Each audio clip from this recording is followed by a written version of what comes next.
This is episode number 237 of the Reversing Diabetes with Delane MD podcast.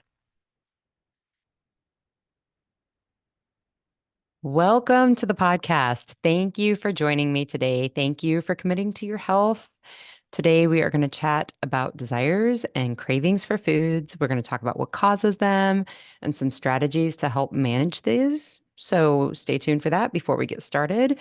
I do want to give my warning about medications. If you have been medicated for your type 2 diabetes, you are medicated because of the way you were eating in the past. If you change the way you eat, you're going to need to change your medications. If you don't, you can get very sick. So before you start making any dietary changes, I need you to call your primary care or your provider that prescribed these medications to you. And I need you to tell them that you are going to make some dietary changes. They're probably going to ask you to share your blood sugar logs, which you should be keeping if you're making these changes. They're going to ask you to share those logs with them. And then they're going to tell you how they intend to tell you how they want you to change your medications. So they're going to give you an avenue of communication with them, and they're going to tell you how you can expect to hear communications from them about changing your medications. If you don't do this, you can get very sick, the kind of sick that looks like ER visits, hospitalizations, and worst case scenario, death. So I need you to take it seriously and to make that phone call to your primary care provider so that you can stay safe while you make these dietary changes. Okay. I also want to encourage you to download the 14 Days to Better Blood Sugars Guide. This is a workbook that will give you 14 days of menus of, breakfast, lunch, dinner menus that you can eat. And when you eat them and you do this, you will see your blood sugars lower in that 14-day period. This is really all it takes to see lower blood sugars. Lots of women believe that it took me years to develop this disease. It's going to take me years to improve it. And I want to offer to you that that is not the case. You can normalize your blood sugars. You can improve your blood sugars. You can help reverse your insulin resistance. That does take a little longer, but this is the first step to getting there. And you can do it in just 2 weeks. So, where do you find the guide? Where do you find the workbook? You can find it at https://delanemd.com/better. So again, https://delanemd.com/better. Okay. That has taken me so long to get the redirecting to that site down to just a short one. So delanemd.com/better. And we'll get you to this 14-day workbook. Download it, start utilizing it. If you have any questions, holler at me. You will get put on my mailing list so you can get updates on other help that's available. Like on the 21st of this month, February 21st, there will be a webinar. You can get information on that when you end up on my mailing list. You can also find information on Instagram and Facebook at DelaneMD. So find me on those platforms, follow me, lots of information there. As always, if you have any questions, email me, delane@delanemd.com. I get those emails. I answer those emails. I will respond to your questions. I'm happy to help in any way I can. If you've emailed me and I haven't responded, I am imperfect. I am human. So just email me again. I won't see it as harassing. Email me again. There's help out there for you. Email me until you get the answers that you need. Lastly, I do have an ask of you. If you are finding this podcast helpful, if you are finding this information um, imperative, or if it's changing your health, please like and review and rate this podcast on your podcast player. The more likes, the more reviews, the more ratings that this podcast gets, the more the algorithms put this podcast in front of other people so that they can get the same help that you're getting. Remember, 9 out of 10 Americans are experiencing insulin resistance. They are either already diabetic or pre-diabetic or on their way. Everybody needs to hear this information so that they can realize they do not need to live sick and tied to the healthcare system, a quote unquote healthcare system that will never produce health in you. They don't need to be tied to that forever. Please rate and review this podcast so others can hear this message too. People need to hear this.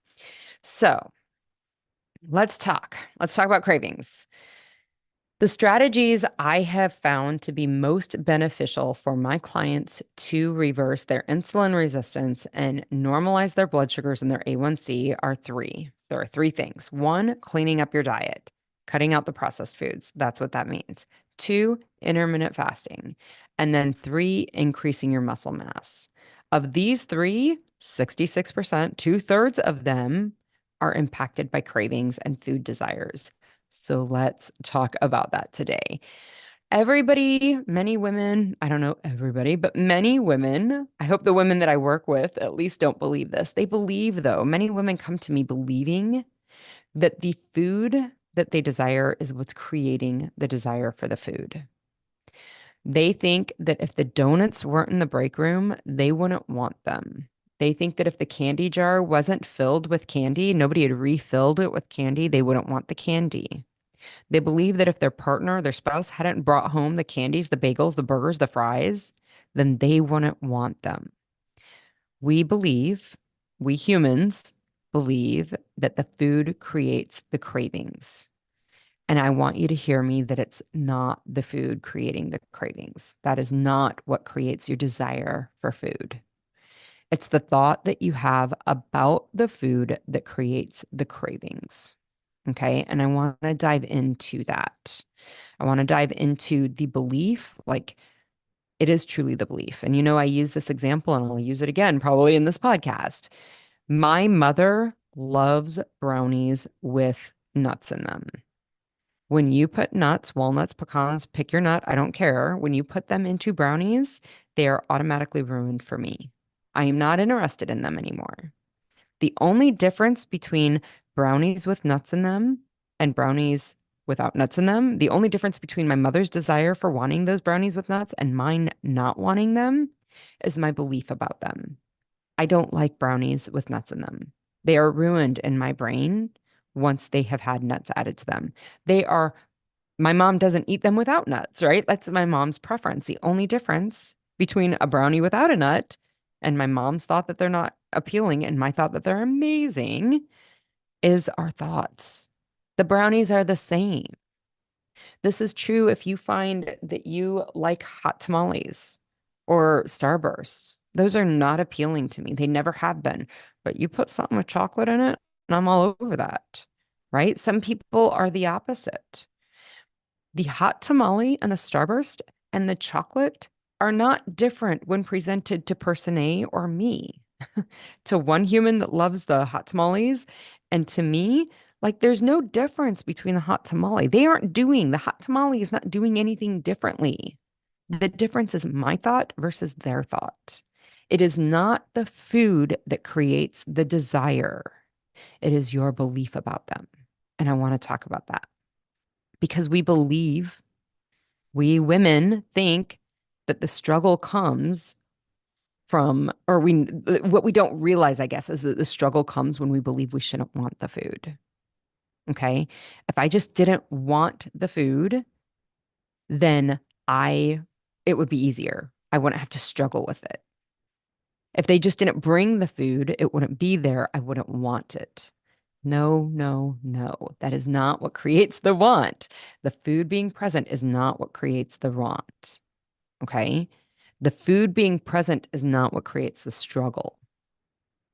The struggle, well, the want and the desire comes from our belief about the food, and we can change that. And the struggle, the thing that makes it hard, comes from us fighting the belief that we should not want the food. Like that is what creates a struggle. So I want to talk about that first, and then we're going to talk about how to change our thoughts about it. The hard part of the food is not that you want the food. That is not what makes it hard. The hard part and the struggle, what makes it so hard, the struggle that makes it so hard is that you tell yourself you should not want the food. And that then you believe that the answer lies there. It lies in how do I stop wanting the food? I tell my clients this all the time. There is no alternate universe you are going to find yourself in where your brain doesn't want chocolate, where your brain doesn't want the chips. There is no alternate universe where that is going to happen because the way the human brain is, like the science of the human brain is just that you're gonna want this food. Recognize that the human being in nature does not come into contact with foods with these macronutrient ratios. Okay. The macronutrient ratio in a Snickers bar is not found anywhere in nature. The macronutrient ratio of potato chips is not found anywhere in nature. Our brains do not come into contact with these foods in nature. So the intensity and the concentration of those macronutrients together don't exist in nature. And our brain only has one way of responding to that macronutrient mix and what that means. So whether it be potato chips, the amount of salt, the amount of fat, the reason that no salt potato chips have not taken off the way that regular laid potato chips have is because they aren't as good. It is the combination of the fat, the carbohydrate, and the salt that makes potato chips to where you can't just eat one. It's that combination. Same thing with a Snickers bar. There is nowhere in nature that that combination exists together. Our brain only has one way of responding to these foods, and that's with a huge surge of dopamine. This dopamine surge feels good, but more than that, it heavily motivates you to repeat the eating behavior of the action of eating those foods. My friend, you are not broken. You do not need to be different. You do not need to crave it. And the food does not need to go away. We need to have an understanding of how our brain works. Part of this understanding is an acceptance. Like, this is just the way my human brain works. Part of this understanding is a surrender. Like, of course, I'm going to crave and desire this food. My brain will always want this food. That's the way my brain works. So you can argue with this as much as you want to. Like, my brain shouldn't want it. I wish it wasn't there. If it wasn't there, I wouldn't want it. I shouldn't desire it. This is horrible. It's so awful. It's so hard. You can do that as long as you want to, if you're okay being wrong about it. It's science. You're arguing against what is. What is there is that you want this food. You can argue with it as long as you want to, as long as you're okay with being wrong. Okay? You're always going to want this food. It's how your brain works. It's science. So think about other things that you want. Think about other things that you crave. So when I think about things that I crave, I frequently will come up with my grandchildren, my grandson. I only have one grandchild and probably will only have one grandchild for for the next decade or two. And that's okay. I want hugs from him all the time.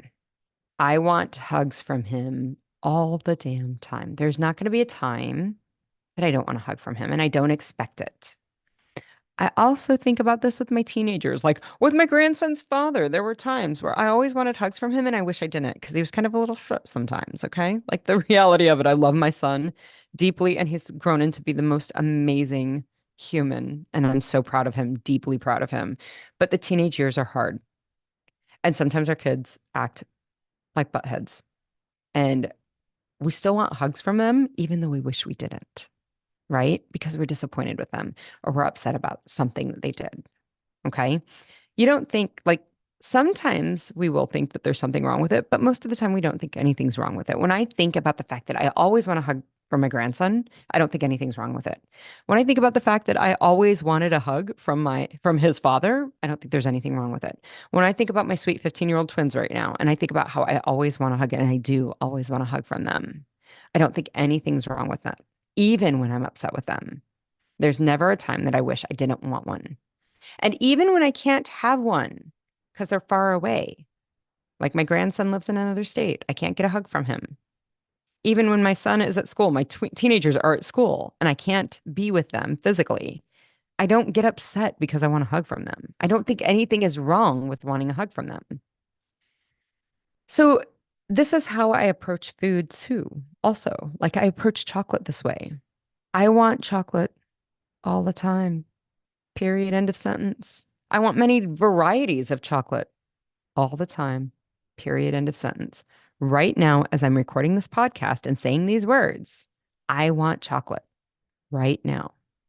I don't ever expect that I'm going to not want chocolate because I have a human brain and my human brain gets stimulated in a way that produce cravings, stimulated in a way that produces cravings, desire, and motivation to eat chocolate whenever I think about it, because that's just how a human brain works. I don't think anything is wrong with it. Even when I can't have the food, I don't think anything is wrong with it. So many women think it's different because I shouldn't eat the food. The food is wrong to eat. And they don't believe that about hugs. And that's fine. I want you to consider if you did believe that about hugs. Like some people do have this belief that when my child does something bad, I should not give a positive reinforcement in the form of a hug. Suddenly the hug becomes wrong. Giving them the positive reinforcement of a hug is doing it, quote unquote, wrong. If you think about wanting to hug your children and that doing it that is wrong, suddenly we've created that struggle. We create a struggle about wanting it. And if I do it, I'm doing it wrong. This is where the struggle and the work comes in. This is where it gets hard. It's the same thing with food. When you make eating the candy mean that you're wrong, suddenly you fight against being wrong because we don't want to be wrong. We're human beings. We want to do it right. We don't want to be wrong. This is true for the parenting too, right? I don't want to be doing it wrong as a parent. So what if it's not wrong? What if it's never wrong to want it? Most of us would agree that it's never wrong to want to show our children love. I personally believe that love, true, unconditional love for our family and our children, covers a multitude of sins, covers a multitude of questionable or even bad decisions, decisions we made because we just didn't know better. None of us get a manual with our kids. We don't know when we're making a mistake all the time, but loving them unconditionally, regardless of our mistakes and regardless of their mistakes, I believe that covers a multitude of sins. Loving our teens is never wrong. We don't need to fight against it. The desire to give a hug, we understand we don't need to fight against that. The same can be true for candy. Wanting to eat the candy is not right or wrong. When we believe that it's wrong, we want to fight to not be wrong, and that creates the struggle. My friend, you are always going to want the food. Now, yes, again, some people want the candy in the form of hot tamales. Some people want the candy in the form of Snickers. That is a personal preference. Some people want to show their kids love in the form of a gift. Some people want to show love in the form of an atta girl. Some people want to show love in the form of hugs. Like there's a preference there, absolutely. But wanting the thing is never wrong. You're always going to want the food. The food that stimulates our brain in that way, you're always going to want it. This is a step to making eating healthy easier. Ladies, if you want it to be easier, this is step one, right?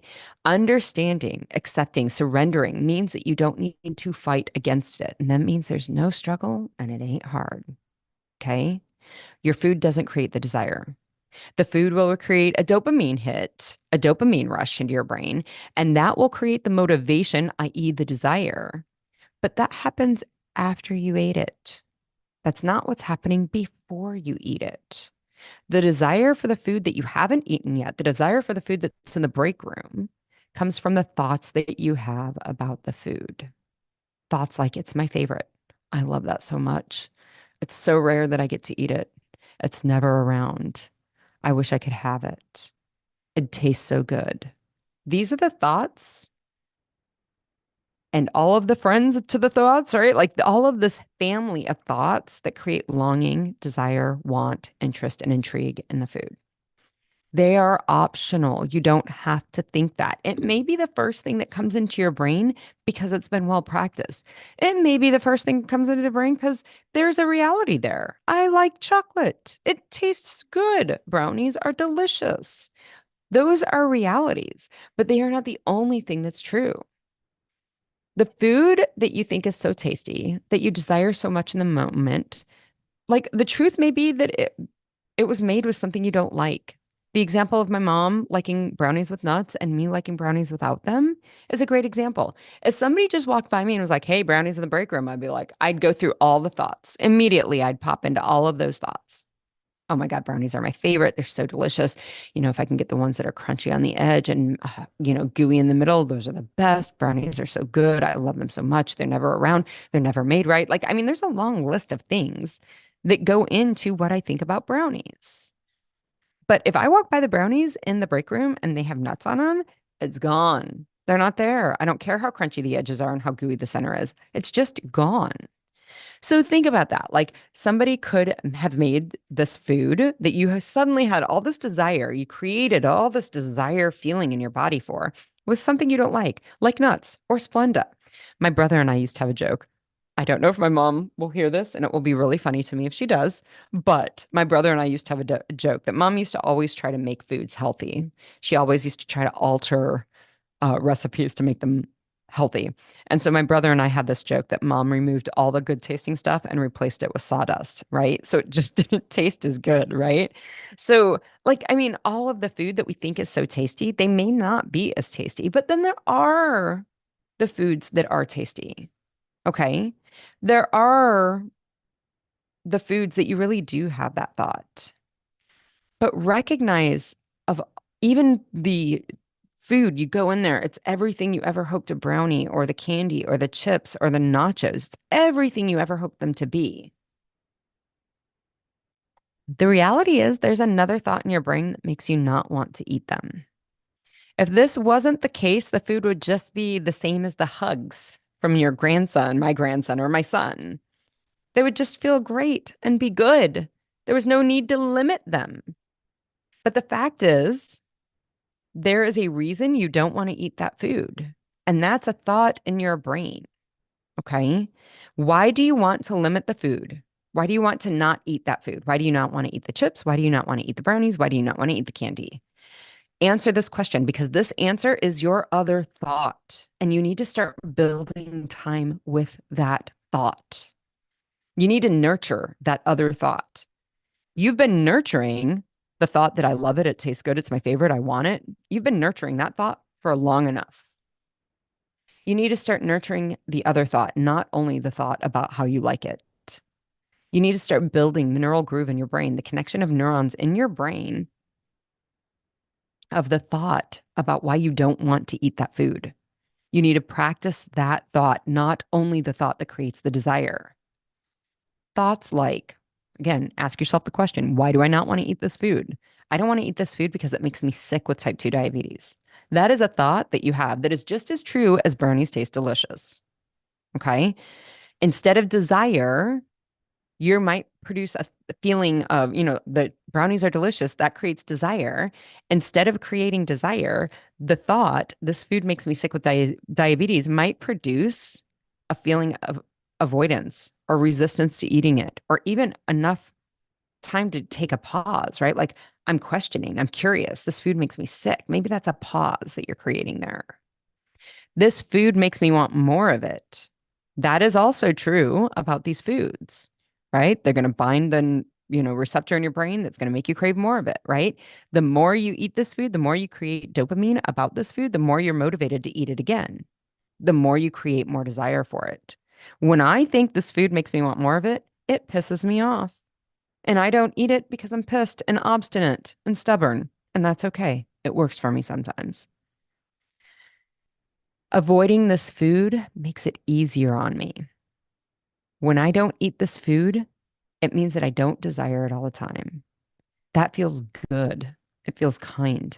It feels self-serving. It feels self-loving. It feels protective. I love all those feelings.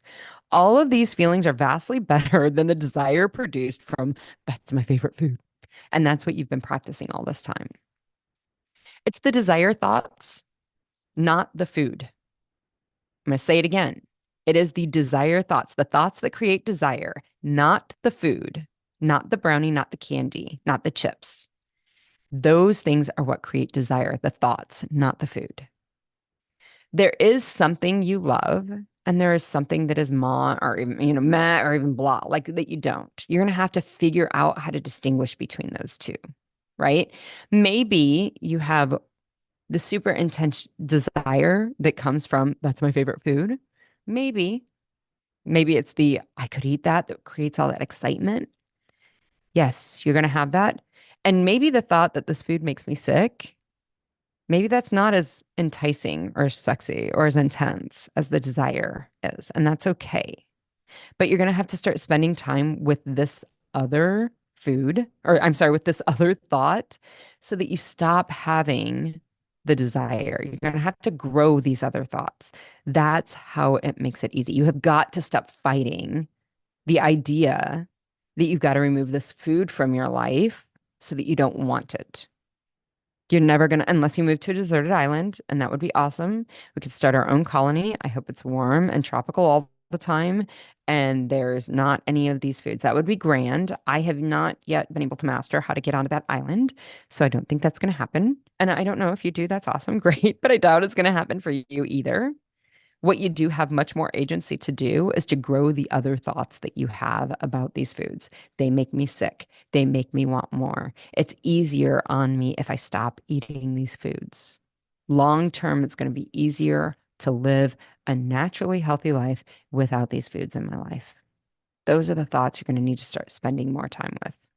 So let's talk about some strategies to make it easier on you. Okay. You're going to have to work on this thought process. That's just going to have to happen. But there are some things that you can do. One, you can start to identify the reasons that kind of drive you to these foods. Are you bored? Are you frustrated? Are you overwhelmed? Are you angry? Are you tired? How are you going to manage those? When you're bored and you desire candy to give you some jazz in your life, some jazz hands, some pizzazz, some spice in your life, there's nothing wrong with that. But there are other ways to manage boredom and frustration and overwhelm and all of those things. Okay. Other things that you can do, stay hydrated. If you are thirsty, many times your brain will interpret that as hungry. Make sure you are well hydrated before you start eating. Make sure you are well hydrated when your body or your brain is saying chocolate's the answer. Make sure you're well hydrated. Eating well balanced meals, making sure that you're getting enough fat and protein. Fat makes you feel satiated. It makes you feel satisfied. It makes you feel full. Make sure you're getting enough healthy fat. And what I mean by that is usually olive oil. All the other fats are, there's some sketch going on with those. So be aware. If you need to add fat to your vegetables, if you need to add fat to your meat, to your chicken breast, do it in the form of olive oil. It's the safest. It's got the most evidence that it's healthy and it makes you feel satisfied. Adding protein, making sure that you're getting adequate protein. Protein binds neurons in your gut that extend to the brain and send your brain signals of satiety. It makes you feel satisfied. That's how that works. So make sure you're getting plenty of protein and quality protein. You need a variety of different amino acids to do that. So make sure, arginine, lysine, and methionine are the big ones, but make sure you're getting a variety of, don't just depend on one source of protein. Okay. Those are some things that you can do. Eating these well-balanced meals are some things that you can do to create some satiety, some satisfied feelings in your diet. Okay. The other thing that I cannot stress enough, you must stop eating processed foods in order for you to eat mindfully. So this is something that people talk about, mindful eating, and I don't disagree. It's important. But you cannot trust the messages being sent from your body about your hunger when you are eating processed foods, because processed foods are meant to hijack those messages in order for you to keep eating those processed foods because it makes the food manufacturers money. Okay. This is food science. This is what food scientists do. They spend millions and billions of dollars in research and development to find ways to make foods something that you want to eat and you want to eat them exclusively. Processed foods does this. This is just what happens. So you cannot eat mindfully if you are eating processed foods. The sooner you let go of this, the sooner your cravings and your desires start to subside and become more manageable. Okay. Those foods are created in a way to make you desire them. If you want to make the desire less, stop eating those foods. I also think practicing fasting is another strategy that you can use. You're practicing the muscle of not eating, of having a desire for food and not consuming it. Fasting can be a really powerful tool to help you learn to get a handle on your cravings. Normalizing your insulin function. Again, doing this via avoiding processed foods. exercising, fasting, those things are powerful ways to resolve your insulin resistance. When your insulin resistance is gone, your brain starts to receive satiety signals from your body. And this again allows your cravings and your desire for foods to subside. Getting adequate sleep. This is another huge thing. There are multiple studies out there that show that you will have more hunger, more craving, more food desires when you are poorly rested, when you are fatigued. Okay. And you and I know you're not craving carrot sticks and celery sticks. It's salt, sugar, and fat. And again, this has been proven multiple times in studies. Make it easier on yourself. Get some sleep. When you're asleep, also, your insulin drops, and that allows your insulin resistance to normalize. It also allows you to burn some adipose tissue, some extra stored fat. Get sleep, get plenty of sleep. You're a human being. You require 7 to 9 hours of sleep a night. Give yourself that gift to make it easier on yourself. Lastly, manage your stress. Implement some meditation, some exercise strategies, journaling strategies. This will help determine your triggers, right, about your food, but it also helps you lower your cortisol and lower your stress hormones so that you can improve your insulin resistance. And then you start managing your hunger a little bit better. Okay. I hope you found this helpful. There's a lot of information in this podcast, so come back to it as much as you need to. If you have any questions about it, make sure you send me an email, delane@delanemd.com. Follow me on Instagram, follow me on Facebook. You will get more information about the February 21st webinar. There is a link in my Instagram profile. It says link tree.